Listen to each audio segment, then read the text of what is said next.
روایت میں یہ بھی منقول ہے کہ جب حضور صلی اللہ علیہ وسلم معراج کی رات گئے تھے تو حضور صلی اللہ علیہ وسلم نے جنت کے ہر درخت کے ہر پتے پر جہاں پر آپ نے اپنا نام دیکھا وہیں اپنے نام کے ساتھ سید صدیق اکبر کا بھی نام دیکھا۔ ایک نہیں کئی ایسی روایات صرف اس بات میں ہیں کہ آپ کو صدیق کن کن لوگوں نے کہا تھا۔ اور میں یہ بھی آپ کو بتاتا چلوں کہ شیعوں کے بہت بڑے مفسر علامہ طبرسی نے اپنی کتاب مجمع البیان کی جلد 9 کے اندر، یعنی یہ غیروں کے گھر کی گواہی ہے، وہ بھی اس بات کو تسلیم کرتے ہیں۔ وہ کہتے ہیں کہ وہ قرآن پاک کی جو آیت ہے نا والذی جاء بالصدق وصدق بہ اولئک هم المتقون، اس کی تشریح کے اندر یہ شیعہ مفسر لکھتے ہیں اپنی کتاب مجمع البیان کی جلد 9 کے اندر، فرماتے ہیں والذی جاء بالصدق رسول اللہ صلی اللہ علیہ وسلم وصدق بہ ابو بکر، فرماتے ہیں جو سچ لے کر آنے والی ذات تھی وہ تو حضور نبی اکرم صلی اللہ علیہ وسلم کی ہے، اور جس نے سچ کی آگے تصدیق کی اس کا نام ابو بکر صدیق ہے۔ ہم تو ویسے الحمدللہ عاشق صدیق اکبر ہیں، لیکن غیر بھی اس بات کو مانتے ہیں کہ سچ لے کر آنے والے حضور تھے، اور جنہوں نے پھر آگے سچ کی تصدیق کی وہ کوئی اور نہیں تھے، ان کا نام سیدنا صدیق اکبر تھا۔ گرامی قدر حضرات، یہ حضور صلی اللہ علیہ وسلم کے وہ عظیم صحابی رسول ہیں، ان کا تذکرہ آپ کو کتب حدیث کے اندر بے شمار ملے گا، بلکہ قرآن پاک کے اندر بھی اللہ نے آپ کی بہت شان کے اندر بہت بڑی آیت نازل کی، بڑی آیات ہیں۔ انہی میں سے ایک آیات میں نے اس جمعے کے لیے انتخاب کی ہے۔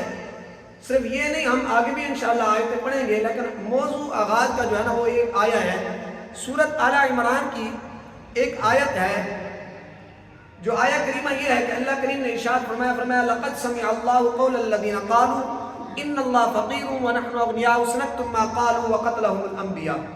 یہ آیت طویل ہے، اس کا شان نزول آپ سماعت فرما لیں، اپنے موضوع کو بھی آگے لے کر جاتے ہیں۔ یہودیوں کا ایک بہت بڑا اجتماع لگا ہوا تھا، وہاں ان کا ایک بہت بڑا عالم، ان کا پادری بیٹھا ہوا تھا جس کا نام تھا فنحاس۔ وہ اپنے ان یہودیوں کو تبلیغ کر رہا تھا، تو وہ کہہ رہا تھا کہ ہم جو ہے نا ہم بتوں کو ماننے والے ہیں، ہم اس خدا کو نہیں مانیں گے جس کے لیے وہ محمد صلی اللہ علیہ وسلم تبلیغ کرتے ہیں، ہم اس کو نہیں مانیں گے۔ سیدنا صدیق اکبر رضی اللہ تعالی عنہ آپ کا اس مجمع سے گزر ہوا، تو آپ نے جب دیکھا فنحاس کو تو آپ نے کہا فرمایا کہ فنحاس، فرمایا کہ تو یہ بات بالکل اچھی طرح سے جانتا ہے کہ دیگر جتنی بھی وہ کتابیں آئی ہیں، وہ صحیفیں آئی ہیں، اس کے اندر حضور کی شان اور حضور کی نبوت اور رسالت کی تصدیق ہوئی ہے، تو فرمایا تو اس بات کو اچھی طرح سے جانتا ہے، تو لوگوں کو کیوں نہیں بتاتا کہ حضور آقا نامدار یا آخری نبی ہے؟ تو یہ بات لوگوں کو کیوں نہیں بتاتا؟ کیوں نہیں لوگوں کو کہتا کہ اس خدا کو مانو جو وحدہ لا شریک ہے؟ تو یہ لوگوں کو تو پیغام کیوں نہیں دیتا؟ تو فنحاس آگے سے کہنے لگا کہ معاذ اللہ ہم اس خدا کو مانیں جو معاذ اللہ غریب ہے، جو جناب وہ فقیر ہے، جو لوگوں سے مانگتا ہے، ہم اس خدا کو مانیں؟ ہم تو اس خدا کو نہیں مانتے، ہم تو بڑے امیر ہیں، ہم تو غنی ہیں۔ یعنی وہ جو آیہ کریمہ ہے نا جس کے اندر اللہ کریم نے ارشاد فرمایا کہ من ذا الذی یقرض اللہ قرضا حسنا، ہے کوئی تم میں سے جو اللہ کو قرض حسن دے؟ تو اس فنحاس نے یہ آیت پڑھی، کہنے لگا کہ دیکھیں اللہ تو معاذ اللہ قرض مانگتا ہے لوگوں سے، وہ تو کہتا ہے کوئی جو مجھے دے، وہ تو معاذ اللہ فقیر ہے، وہ تو غریب ہے، ہم امیر ہیں وہ ہم سے مانگ رہا ہے، ہم اس خدا کو مانے جو معاذ اللہ غریب ہے۔ جب اس نے یہ بات کی نا سیدنا صدیق اکبر کو جوش آیا، تو آپ نے ایک زوردار تماچا اس کے منہ پر مارا، مار کر کہنے لگے فرمایا کہ بدبخت انسان، تو خدا کو معاذ اللہ غریب کہتا ہے، تو خدا کو فقیر کہتا ہے؟ تو وہ کہنے لگا اس میں کون سی حرج والی بات ہے، جب وہ خود خدا کہہ رہا ہے، تمہارے وہ جو دوست ہے جس کو تم نبی مانتے ہو اسی نے تو یہ آیت پڑھی ہے، اسی نے کہا ہے کہ جو من ذا الذی یقرض اللہ قرضا حسنا، ہے کوئی تم میں سے جو اللہ کو قرض حسن دے؟ جب وہ خدا مانگتا ہے، ہم سے مانگ رہا ہے، تو اس کا مطلب صاف ہے کہ ہم امیر ہوئے، وہ غریب ہوا، وہ فقیر ہوا۔ تو آپ نے جب تماچا مارا نا اس کے منہ پر، تو فنحاس اٹھا اور اس کے ساتھ اس کے وہ جو 2-4 چیلے تھے وہ بھی ساتھ چلتے چلتے حضور کی بارگاہ میں آ کر کہنے لگا کہ اے محمد صلی اللہ علیہ وسلم، کہ آپ کا جو یہ ساتھی ہے نا، آپ کا رفیق، آپ کا جو یار ہے، آپ کا یہ جو غلام ہے نا، اس نے مجھے تھپڑ مارا۔ تو حضور نے فرمایا کہ صدیق کیا تم نے تھپڑ مارا؟ آپ نے عرض کیا، فرمایا کہ یا رسول اللہ فدا کا امی و ابی، یا رسول اللہ میرے ماں باپ آپ کے قدموں پر قربان، یا رسول اللہ میں نے تھپڑ مارا۔ حضور نے فرمایا کہ صدیق کیوں مارا؟ تو اس نے عرض کیا، یا رسول اللہ اس نے رب کی گستاخی کی، رب کی بے ادبی کی، اس وجہ سے میں نے اس کو تھپڑ مارا۔ تو آگے سے یہودی کہنے لگا، نہیں میں نے تو یہ کیا ہی نہیں ہے، یہ سارے لوگ میرے گواہ ہیں۔ تو وہ بھی ساتھ میں گواہی دینے لگے، انہوں نے کہا نہیں اس فنحاس نے تو کچھ کہا ہی نہیں، اس نے تو کوئی بات نہیں کی، ویسے ہی صدیق اکبر نے مارا۔ جب یہ بات ہوئی تو اللہ کو یہ بات پسند نہ آئی، تو اللہ نے کیا فرمایا؟ اللہ نے فرمایا جبریل اب یہ میرے یار کے یار پر یہ تہمت لگا رہے ہیں، میرے محبوب کے غلام پر یہ تہمت لگا رہے ہیں، ایک طرف میری گستاخی کرتے ہیں، دوسری طرف یہ تہمت لگاتے ہیں۔ فرمایا جبریل اب جلدی کرنا، فوراً قرآن پاک کی آیت لے کر جا میرے محبوب کی بارگاہ میں، اور جا کر میرے محبوب کو بتا کہ یا رسول اللہ یہ جو یہودی کہہ رہا ہے یہ جھوٹا ہے، اور جو سید صدیق اکبر نے کی ہے وہ بات سچی ہے۔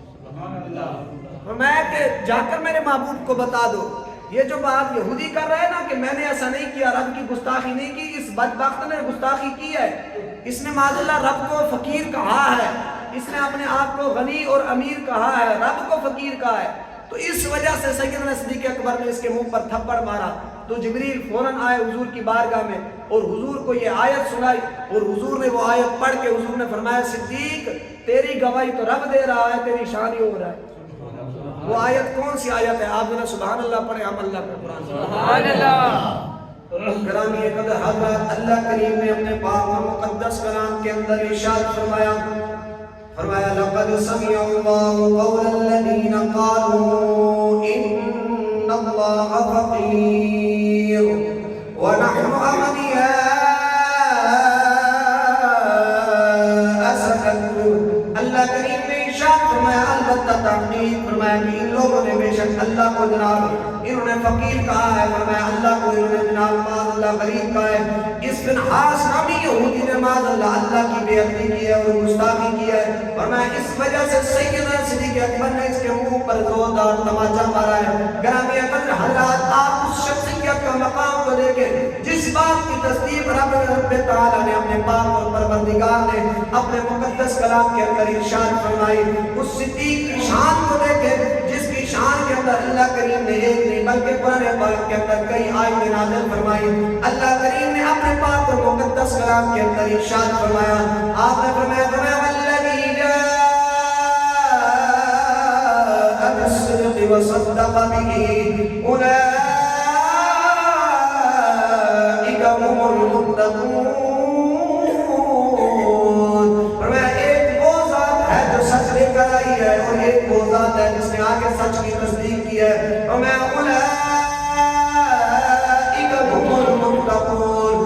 یہی متقی اور پرہیزگار لوگ ہیں۔ متقی وہ بندہ ہوتا ہے جو اپنے آپ کو گناہوں سے بچاتا ہے، لیکن رب کا قرآن کہتا ہے فرمایا سیدنا صدیق اکبر جو ہے وہ متقی ہے، اور مفسرین محدثین کا اس بات پر اجماع ہے اگر متقیوں کے سردار ہے تو سیدنا صدیق اکبر ہے۔ گرامی قدر حضرات، میں آپ کو کیا کر بتاؤں سیدنا صدیق اکبر کی شان کے حوالے سے تفسیر روح البیان کے اندر علامہ اسماعیل حقی رحمۃ اللہ تعالی علیہ آپ نے ایک روایت نقل کرتے ہوئے ارشاد فرماتے ہیں، آپ فرماتے ہیں ایک دن حضور صلی اللہ علیہ وسلم کی مجلس لگی ہوئی تھی، حضور کے صحابہ حضور کے مجلس میں بیٹھے ہوئے تھے، حضور نے اپنے صحابہ سے فرمایا تمہاری کوئی ایسی خواہشات ہیں، تمہاری کوئی پسندیدہ چیزیں ہیں؟ سارے صحابہ نے حضور کی بارگاہ میں اپنی اپنی خواہشات رکھی، اپنی اپنی پسندیدہ چیزیں رکھی۔ وہاں حضور کے ایک غلام سیدنا صدیق اکبر بھی موجود تھے۔ حضور نے فرمایا صدیق بتا تیری کوئی خواہشات ایسی بھی ہیں کیا؟ تجھے بھی کوئی چیزیں پسند ہیں؟ آپ نے فرمایا یا نبی اللہ مجھے تین چیزیں ایسی ہیں جو مجھے سب سے زیادہ محبوب ہیں، سب سے زیادہ پسند ہیں۔ حضور نے فرمایا صدیق وہ کون سی چیزیں ہیں؟ آپ نے فرمایا کہ النظر علیک، یا رسول اللہ میری نظر ہو رہا آپ کا چہرہ ہو، یا رسول اللہ میری آنکھیں ہو رہا آپ کا چہرہ ہو، میں اپنی آنکھوں سے آپ کے وضحا کے ٹکڑے کا دیدار کرتا رہوں، وضحا کے چہرے کا دیدار کرتا رہوں۔ حضور نے فرمایا صدیق اور کون سی خواہش ہے؟ عرض کیا یا رسول اللہ صلی اللہ تعالی علیہ وسلم وانفاق مالی، یا رسول اللہ میرا مال ہو آپ کے قدموں پر قربان کر دوں۔ حضور نے فرمایا صدیق اور کون سی خواہش ہے؟ عرض کیا یا رسول اللہ میری آنکھیں اور آپ کا کون ہے؟ یا رسول اللہ تیسری میری خواہش یہ ہے یا رسول اللہ میری بیٹی اور آپ کے نکاح کے اندر ہوں۔ میں حضور میری 3 خواہشات ہیں۔ ایک میں النظر علی وجہک، یا رسول اللہ آپ کا بدوحا کا چہرہ ہو اور صدیق کی آنکھیں ہوں۔ یا رسول اللہ دوسری خواہش یہ ہے وانفاق مالی، یا رسول اللہ میرا مال ہو اور آپ کے قدموں پر قربان کر دوں۔ اور تیسری فرمایا یا رسول اللہ تیسری جو میری خواہش ہے وہ یہ ہے کہ یا رسول اللہ میری بیٹی اور آپ کے نکاح کریں۔ تو اللہ نے پھر آپ کی یہ تینوں خواہشات جو ہے نا یہ تینوں دعائیں اللہ نے قبول کی۔ پھر وہ منظر بھی آیا، وہ وقت بھی آیا کہ اللہ نے جو دعا حضرت سیدنا صدیق اکبر نے مانگی تھی اللہ نے اس کو پورا کیا۔ گرامیہ قدر حضرات حضرت سیدنا صدیق اکبر کی شان کیا ہے؟ میں صرف ایک روایت صحیح بخاری سے سنا کر پھر ہم اسی روایت کی طرف آتے ہیں۔ حضور نبی اکرم صلی اللہ تعالی علیہ وسلم مرض وفات کے دنوں میں جب آپ کا وفات کا وقت قریب آیا، حضرت سیدنا ابو سعید خدری رضی اللہ تعالی عنہ اس حدیث کے راوی ہیں، بخاری شریف کی حدیث پاک ہے۔ حضرت سیدنا ابو سعید خدری فرماتے ہیں آپ کہتے ہیں حضور نبی اکرم صلی اللہ تعالی علیہ وسلم نے مرض وفات کے دنوں میں حضور نبی اکرم صلی اللہ تعالی علیہ وسلم نے اپنے حجرہ مبارک سے باہر آئے اور آ کر حضور نے صحابہ کو مخاطب کر کے فرمایا اے میرے صحابہ، فرمایا اگر میں دنیا میں اللہ کے علاوہ کسی کو اپنا خلیل بناتا یعنی اپنا گہرا دوست بناتا فرمایا کہ وہ کوئی اور نہیں ہوتا، فرمایا وَلَوْ كُنتُ مُتَّخِذًا خَلِيلًا غَيْرَ رَبِّي لَاتَّخَذْتُ أَبَا فرمایا کہ اے میرے صحابہ میں دنیا میں اگر اللہ کے علاوہ کسی کو گہرا دوست بناتا وہ کوئی اور نہیں تھا، فرمایا سیدنا صدیق اکبر ہوتے، لیکن فرمایا وَلَكِنْ أَخُوهِ الْإِسْلَامِ وَمَوَدَّتُهُ، فرمایا مگر اسلام کی محبت کی سب سے بہتر ہے۔ اور آگے فرمایا لَا يَبْقَيَنَّ فِي الْمَسْجِدِ بَابٌ إِلَّا سُدَّ إِلَّا بَابِ أَبِي بکر، فرمایا کہ اے میرے صحابہ مسجد نبی کے تمام دروازے بند کر دیے جائیں لیکن ایک دروازہ کھلا رہے جو سیدنا صدیق اکبر کے گھر کی طرف جاتا ہے۔ یہاں دیکھیں حضور نے جناب بیان کیا فرمایا اگر اللہ کے علاوہ کسی کو سچا دوست بنانا ہوتا تو میں سیدنا صدیق اکبر کو بناتا۔ میں کہ میرے صحابہ فرمایا مسجد نبی کے تمام دروازوں کو بند کر دیا جائے، ایک دروازہ کھلا رہے جو سیدنا صدیق اکبر کے گھر کی طرف جاتا ہے۔ اس وجہ سے آج پوری دنیا کے اندر جہاں بھی سنی موجود ہے ہر سنی کی زبان پر یہی نعرہ ہوتا ہے کہ نہیں جانتا زمانہ عظمت صدیق دی، مل کر پڑھیے نہیں جانتا زمانہ عظمت صدیق دی، نہیں جانتا زمانہ عظمت صدیق دی، نہیں جانتا زمانہ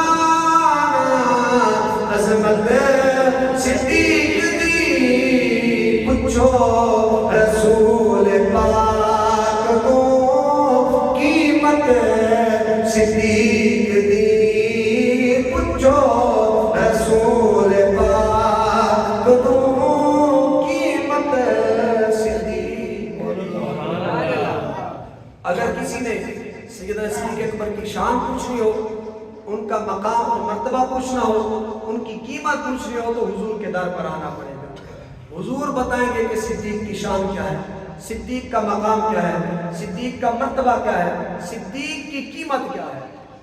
حضور فرماتے ہیں کہ اللہ تبارک و تعالیٰ کل قیامت والے دن جب جنتی جنت میں چلے جائیں گے، جہنمی جہنم میں چلے جائیں گے، اور میں اس وقت اللہ تبارک و تعالیٰ صدیق کو خاص انعام یہ عطا فرمائے گا، اللہ اس کو اپنا دیدار نصیب فرمائے گا۔ اور حضور فرماتے ہیں کہ میں نے دنیا کے اندر ہر بندے کے احسان کا بدلہ چکا دیا ہے، اور میں صدیق ہی وہ اکیلا شخص ہے جس کے احسان کا بدلہ میں دنیا میں نہیں دے سکا، کل قیامت والے دن صدیق کے احسان کا بدلہ، جس کے احسان کا بدلہ حضور فرمائے کہ میں کل قیامت والے دن دوں گا۔ آج دنیا اسی کی طرف جناب باتیں کرنا شروع ہوگی، لوگوں کو کیا پتا کہ صدیق کا مقام کیا ہے، صدیق کی عظمت کیا ہے، صدیق کا مقام اور مرتبہ اور بلندیاں کیا ہیں۔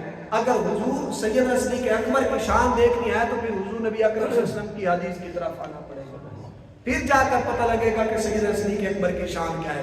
گرامی قدر حضرات، جب سیدنا صدیق اکبر نے حضور کی بارگاہ میں عرض کیا نا، فرمایا یا رسول اللہ میری آنکھیں ہوں اور آپ کا چہرہ ہو، یا رسول اللہ اسی کو دیکھنا چاہتا ہوں، تو پھر اللہ نے وہ دعا قبول کی۔ جب حضور مکہ سے مدینہ کی طرف ہجرت کر کے آئے، پھر اسی غار ثور کے اندر اللہ نے پھر ایسا مقام دیا صدیق کو، ایسی وہ دعا قبول کی کہ حضور سیدنا صدیق اکبر کی گود ہے اور حضور کا سر مبارک ہے، اور حضور نے فرمایا کہ صدیق آج رج کے دیدار کر اپنے محبوب کے چہرے کا، اللہ نے تیری دعائی قبول فرمائی۔ گرامی قدر حضرات، وہ کیسا چہرہ ہے، ذرا سنیں سے حضور کے صحابہ کیا فرماتے ہیں حضور کے چہرے کے بارے میں۔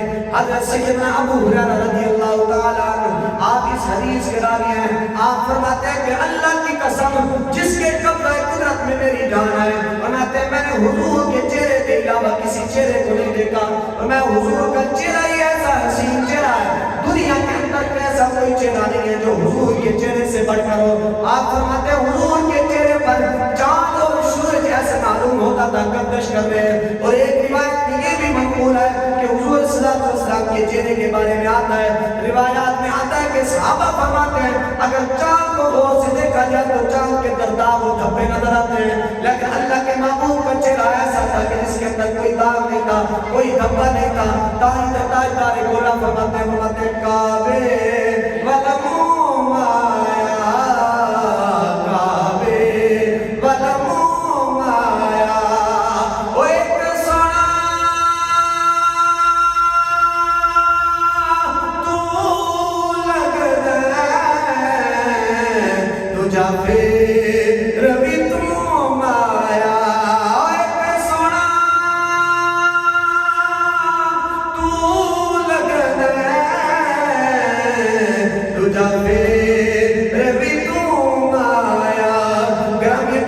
میرے محبوب کا چہرہ کیسا تھا، وہ چہرہ جس کو سیدنا صدیق اکبر کہتے تھے یا رسول اللہ میں آپ کا چہرہ دیکھ کر ہوں۔ حضرت عبداللہ بن سلام جناب یہ پہلے یہودیوں کے بہت بڑے عالم تھے، بہت بڑے جنابوں کے مفسر تھے، بہت بڑا علم کرنے والے تھے۔ جب حضور مکہ سے مدینہ کی طرف ہجرت کر کے آئے، لوگ جناب توڑتے ہوئے عبداللہ بن سلام کے پاس گئے اور جا کر کہنے لگے کہ عبداللہ بن سلام مکہ سے ایک شخص آیا ہے جو نبوت کا دعویٰ کرتا ہے، کہتا ہے کہ میں نبی ہوں، لیکن عبداللہ بن سلام ہم نے تو تیرے ہاتھ پر بیعت کی تھی کہ تو بڑا علم والا ہے، بڑا تیرے پاس علم ہے، تو بہت بڑا عالم ہے، لیکن آج تیرے ہوتے ہوئے ایک مکہ سے آنے والا جناب شخص کہتا ہے کہ میں نبی ہوں۔ عبداللہ بن سلام نے جناب وہاں سے اٹھا اور اپنی ساری کتابیں اٹھائی، آپ کو اپنے علم پر بہت بڑا مان تھا، لیکن اس نے حضور کے چہرے کو ابھی دیکھا ہی نہیں تھا، اس کو کیا پتا تھا کہ حضور کا چہرہ کیسا چہرہ ہے۔ عبداللہ بن سلام نے اپنی کتابیں اٹھائی اور 8-10 بندے عبداللہ بن سلام کے پیچھے پیچھے چلتے چلتے حضور کی بارگاہ میں آئے۔ جب عبداللہ بن سلام نے حضور صلی اللہ علیہ وسلم کے وقوہا کے چہرے کو دیکھا، واللیل کی زلفیں کو دیکھا، علم نشرہ کے سینے کو دیکھا، جناب مازاب کے نانوں کو دیکھا، کہ عبداللہ بن سلام دیکھتے ہی رہ گئے، دیکھتے ہی رہ گئے۔ تاریخ پھر میاں سلمیہ محمد باپ کھڑی شریف رحمۃ اللہ علیہ آپ نے پھر اپنا قلم اٹھایا، آپ کیا فرماتے ہیں؟ آپ فرماتے ہیں بھول گئیاں سب سے راز، میاں صاحب فرماتے ہیں بھول گئیاں سب سے زبرا تے بھول گیا سب پڑیا۔ عبداللہ بن سلام نے جب حضور کے چہرہ انور کو دیکھا تو عبداللہ بن سلام اپنی بے ساختہ زبان سے پکار اٹھا، کہنے لگا کہ نہیں سمجھ وجہ کرتا۔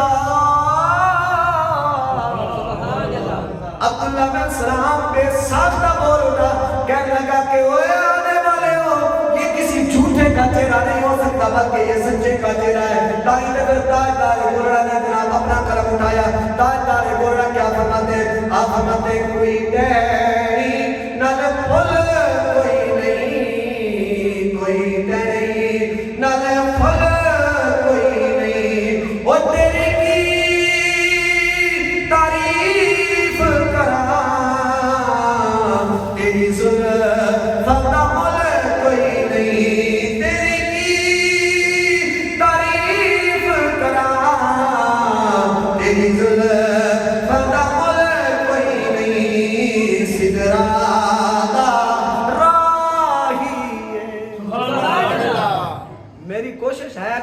تاجدار گولڑا کے شعر پڑھوں آپ بولو گے, مجھے لگتا ہے آپ نے قسم اٹھائی ہے کہ آپ نے بولنا نہیں ہے. جتنا زور میرا لگتا ہے کم از کم آپ سبحان اللہ تو بولے, ذرا گج کے پڑھے نا سبحان اللہ. سبحان اللہ کی شان ہے, کسی جناب دنیا دار کی تو شان نہیں ہے, یہ حضور کی شان ہے. پھر کہیں سبحان اللہ. سبحان اللہ. گرامی قدر حضرات تاجدار گولڑا کیا فرماتے ہیں, آپ فرماتے ہیں سدرادا راہیے سدرادا راہیے او دیا شانادی دتی پتھر رکبائیے او دیا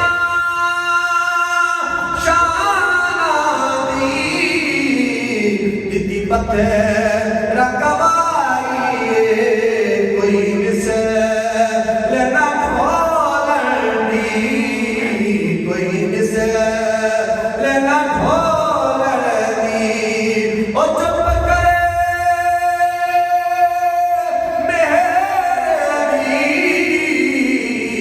اتھے جا نہیں بولنی. یہ ہیں ہمارے اکابر جنہوں نے حضور کی نعت بھی بیان کی ہے, تو بیان ایسے کیا سامنے قرآن پاک کو رکھا اور قرآن کو رکھ کر پھر حضور کی نعت لکھی ہے. میں نے صرف اشعار پڑھے, اگر جو تاجدار گولڑا سامنے قرآن پاک کی آیتیں رکھی ہے نا, وہ اگر آیتیں اگر آپ سبحان اللہ پڑھیں میں وہ آیتیں بھی پڑھتے تو آپ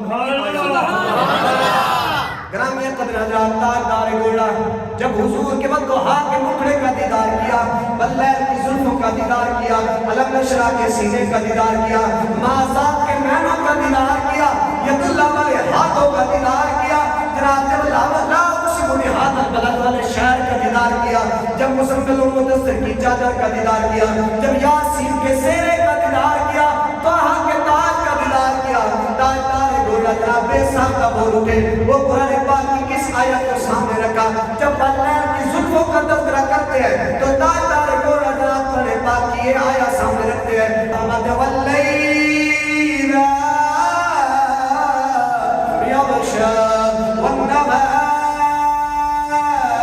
اذا تجلی وما خلق الذکر والانثى ان سعیکم لشتی فاما من اعطى واتقى وصدق بالحسنى. یہ تو بات آپ کو کوئی نہیں سنائے گا. میں کہتا ہوں وہ کیسا بندہ ہے جس کو رب کا قرآن سن کر جن کا دل نہ جھومے. جناب گانا سننے پر تو لوگوں کو سرور ملتا ہے, لوگ کہتے ہیں گانا ہمارے روح کی غذا ہے. میں نے کہا نانا جناب, مسلمان کی جناب روح کی غذا ہے, وہ رب کا کلام ہے, وہ معبود کا فرمان ہے. گانا کسی کافر کی روح کی غذا ہو سکتا ہے, لیکن مسلمان کی روح کی غذا جناب گانا نہیں ہو سکتا, بلکہ پاک مقدس کلام ہو سکتا ہے, وہ حضور کا فرمان ہو سکتا ہے. سنیں قرآن پاک کے اندر اللہ نے کیسے کیسے اپنے محبوب کی شان کو بیان کیا. قرآن کیا کہتا ہے, کہتا ہے یا ایھا المزمل, اے مزمل کی چادر والے, یا ایھا المدثر, اے مدثر کی چادر والے, والضحیٰ واللیل اذا سجی, اے ضحیٰ کے چہرے والے, واللیل کی زلفیں والے, وما لا اقسم بہذا البلد, اے بلد کے شہر والے, اے سونے شہر والے. جناب قرآن کہتے ہیں یاسین, میں یاسین کے سیرے والے, والقرآن الحکیم انک لمن المرسلین. یہ ہے میرے حضور کی شان. اگر آپ قرآن کی الف سے لے کر والناس کی سین تک دل والی آنکھ سے دیکھیں گے نا, آپ کو پورا قرآن حضور کی نعت سناتا ہوا نظر آئے گا. آج لوگ قرآن کی آیت پڑھتے ہیں, معنی کچھ اور نکال جاتے ہیں. آپ دل والی آنکھ اٹھا کر نا, دل والی آنکھ سے آپ دیکھیں گے نا, آپ کو پورا قرآن کے اندر حضور کی شان ہی نظر آئے گی. کہیں قرآن کہتا ہے یا ایھا الرسول، کہیں قرآن کہتا ہے یا ایھا النبی، کہیں قرآن کہتا ہے یا ایھا المزمل، کہیں قرآن کہتا ہے یا ایھا المدثر، کہیں قرآن کہتا ہے والضحیٰ، کہیں قرآن کہتا ہے الم نشرح، کہیں قرآن کہتا ہے ما زاغ البصر وما طغیٰ، کہیں قرآن کہتا ہے ان هو الا وحی یوحیٰ، کہیں قرآن کہتا ہے عند سدرۃ المنتہیٰ عندہا جنۃ المأویٰ، کہیں قرآن کہتا ہے طٰہٰ کے تاج والے، کہیں کہتا ہے کہ یاسین کے سیرے والے، کہیں کہتا ہے والضحیٰ کے ٹکڑے والے، کہیں کہتا ہے الم نشرح کے سینے والے، کہیں کہتا ہے مازاق کے نینوں والے، کہیں کہتا ہے ید اللہ کے ہاتھوں والے، کہیں کہتا ہے مزمل اور مدثر کی چادر والے، کہیں کہتا ہے کہ لا اقسم بھٰذا البلد کے شہر والے، کہیں کہتا ہے رب کا قرآن کہتا ہے کہ یا رسول اللہ اے اللہ کے محبوب بندے، رب کا قرآن ہے، میں پروردگار ہو کر قادر مطلق ہو کر اعلان کرتا ہوں کہ پورا قرآن الف سے لے کر بناس کی سین تک میں نے پورا قرآن ہی تیری نعت بنا کر میں نے تو پورا قرآن تیری نعت اتار کر بھیجی ہے۔ آج لوگوں کو گانا سن کر مزہ آتا ہے لیکن قرآن سن کر نہیں آتا۔ قسم بخدا دل ٹوٹ جاتا ہے۔ یہ پچھلے دن میں نے ایک انٹرویو سنا، ایک گلوکار ہے، آپ سب جانتے ہیں، شاید میاں والی کا ہے، اس سے انٹرویو لیا گیا، یہ باتیں دل کو توڑ دیتی ہیں کہ ہماری قوم کس طرف جا رہی ہے۔ انٹرویو لیا گیا، پوچھا گیا کہ بتاؤ آپ ایک پروگرام کی کتنے پیسے لیتے ہو؟ کہنے لگا کم از کم 40-45 لاکھ۔ جو قوم ایک گلوکار کو ایک پروگرام کا 40-45 لاکھ دے دے، اس کو کیا پتا قاری قرآن کی شان کیا ہے، اس کو کیا پتا کہ رب کے مقدس کلام کی شان کیا ہے، اس کو کیا پتا حضور کے فرمان کی شان کیا ہے، جنہوں نے ایک رات کے اندر 40-45 لاکھ پھینک دیا وہ گلوکاروں پر۔ وہ کیا رب کا قرآن سنیں گے؟ وہ حضور کا فرمان سنیں گے؟ وہ حضور کی شانیں سنیں گے؟ نہیں، وہ حضور کی شان نہیں سن سکتے۔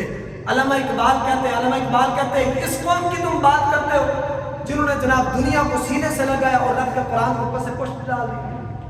فرمایا اس قوم کی تم بات کرتے ہو، فرمایا یہ وہ قوم ہے جو حضور کا نام پر اپنی جان نشانہ کرے گی۔ فرمایا یہ تو وہ قوم ہے جو گلوکاروں کو اپنا رہنما مانتی ہے، یہ تو وہ قوم ہے جو جناب ایکٹروں کو جناب اس کے علاوہ کرکٹروں کو ان کو اپنا امام مانتی ہے، ان کو اپنا سربراہ مانتی ہے۔ فرمایا اگر یہ قوم سدھرنے والی ہوتی تو انہوں نے کسی کرکٹر کو یا کسی جناب اداکار کو یا کسی گلوکار کو اپنا امام نہ مانتی، بلکہ امام مانتی تو اس تاجدار گنبد خضرا والے مدینے کو امام مانتی۔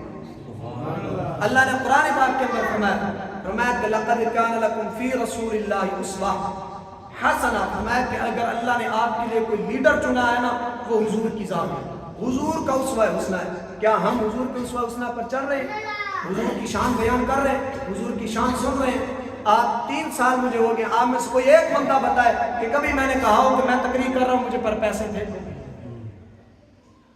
علماء کو پیسہ دینا جائز ہے، دینا بھی چاہیے، حضور کی حدیث پاک ہے۔ بس میں آخری بات کر کے بات ختم کرتا ہوں، دینا بھی چاہیے حضور کے علماء کو۔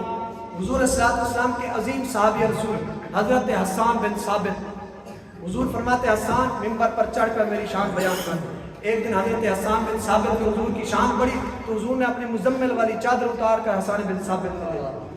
اس چادر کی قیمت کوئی لگا سکتا ہے دنیا کے اندر؟ پوری دنیا جناب بک جائے، پوری دنیا کا سونا چاندی مال و زر سب جمع کر لے، حضور کے وہ پاؤں پہ نیچے جو خاک لگے اس خاک پر نہیں پہنچ سکتا۔ حضور کی چادر تو مزمل والی چادر تھی۔ حضور نے چادر اتار کر خوش ہو کر فرمایا کہ حسان تم نے میرے دشمنوں کو فرمایا کہ جواب دیا لے اللہ کا نبی تجھے اپنی چادر عنایت کرتا ہے۔ آج کوئی اس طرح کرتا ہے؟ اگر کسی عالم نے لے بھی لیا تو کون کہتے تھے کہ مولویوں نے سے دین بیچنا شروع کر دیا۔ مثال کے طور پر یہ مسجد بنی ہے، اس کے اندر پنکھے لگے ہیں، اللہ کے گھر کے اندر لگے ہیں۔ مسجد یہ پنکھے نمازوں کے لیے چلائے جاتے ہیں، ثواب نہیں ہوتا؟ ہوتا ہے نا۔ مسجد یہ پنکھے فری آئے ہیں؟ نہیں فری ہے۔ یہ دروازے لگے ہوئے فری آئے ہیں؟ اللہ کے گھر کے اندر لگے ہوئے۔ یہ میرے پاس قرآن پڑا ہوا ہے، فری ملا ہے؟ نہیں ملا۔ اگر یہ سب کچھ اللہ کے کام تھے، ثواب والے کام تھے، اگر یہ پیسوں سے ملے ہیں تو کسی کو مروڑ نہیں ہوئی، تکلیف نہیں ہوئی۔ اگر کسی مولوی کو 5-10 ہزار مل گیا تو لوگوں کو تکلیف شروع ہوگی کہ مولوی جناب دین بیچ رہے ہیں۔